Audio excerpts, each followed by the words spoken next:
Welcome everyone, this is AndresRestart, and this time we're going to be talking about the Pokemon Direct, but mainly we're going to be focusing on Pokemon Sword and Shield's expansion pass, and how I think this is a step in the right direction for both Gamefreak and Pokemon Company. So first let's talk about the rest of the Pokemon Direct. I was thinking that maybe we'd see something about mobile games and Pokemon Sleep. That didn't happen, and I'm actually happy about that because that means they're saving that for another time, and this entire Direct was focused on just content coming to the Nintendo Switch. That was really awesome. Now what we got was a spin-off title, Pokemon Mystery Dungeon, but it's a remake for the one that came out back in 2006. And I know a lot of people have been really wanting a new Mystery Dungeon game, and this looks pretty cool, so I might even get into it myself. I've never really gone to this series beforehand. It looks nice, I love the art style, and it's coming fairly soon, so that's exciting.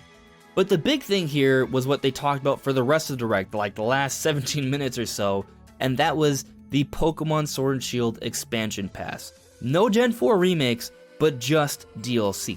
Now, while this may sound like a bad thing for some people who really want the Gen 4 remakes, I want Gen 4 remakes. Do not get me wrong, I want that. But I've been talking about for a while that it makes more sense for Sword and Shield to get DLC and for Gamefreak to take a break this year and focus their R&D and save up some time to make a better game next year or the year after. If Pearl and Diamond remakes were rushed out for 2020, they wouldn't be nearly as good as if, say, for example, they come out in 2021 or 2022. That would be much better, and they'd be higher quality games. I would have very low expectations for new content and new features, and basically I would just expect carbon copies of Pearl and Diamond just with 3D graphics, and that would have been disappointing.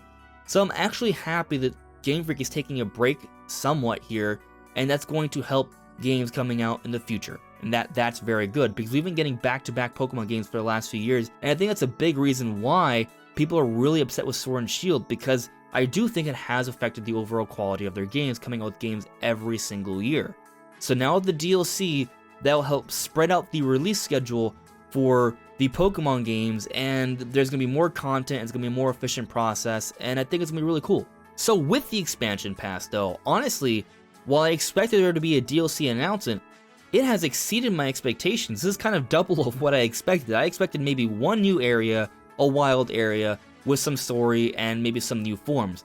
We are getting over 200 Pokemon added to the game. We are getting 2 brand new areas that are fully wild area, meaning the entire area is 3D with a controllable camera, just like the wild area, as opposed to some parts not being so and other parts being so. I remember playing through Sword and Shield and being annoyed whenever I would step into a town and not have access to the camera the same way I did with the wild area. So it does look like moving forward, Gamefreak is going to be focusing on having more 3D like Pokemon games like the wild area, and that is really cool. That suggests to us that Gamefreak is pushing forward with this design and finally starting to catch up to modern gaming and making better Pokemon games. So that's really exciting in and of itself.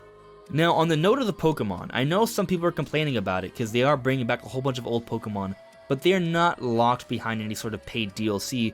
All of these Pokemon will be tradable, and on top of that, if you had the Pokemon in any previous game, and you had it in Pokemon Bank, if you transfer that to Pokemon Home, say for example like Garchomp or Talonflame, you will be able to use them in Sword and Shield without having to pay for the DLC. Some people seem to be confused about that.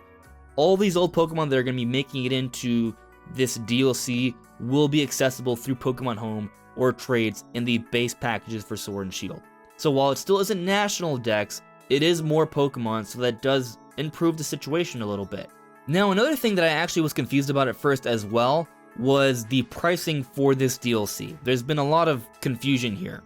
You can buy the DLC, which includes both Pack 1 and 2, the Crown Tundra and the Island of Armor, for $30. The confusion is that if you, let's say for example you have Shield and you want to get that version of it, it's $30, and if you say for example you have Sword and you want to get another version of the DLC, that's another $30. So if you want to have the DLC on both of your Sword and Shield games, if you have both, yes, it will be $60 because you're buying the DLC effectively twice. So that's where the confusion is. But if you just have one version like me, I have Shield, I'm going to buy the DLC just once and I get both packs. I'm going to have access to both the Island of Armor and the Crown Tundra, and it's going to be awesome, and it's just $30, and for what we're getting, I think it's a really good value, because we're not just getting new Pokemon, old Pokemon, new forms, new legendaries, which I think is really cool, but we're getting new items and features, a whole bunch of areas to explore. As I discussed before, they're going to be fully 3D with a controllable camera, just like the wild area, which I think is really cool, but also they're going to be expanding content here. So for example, in the Crown Tundra,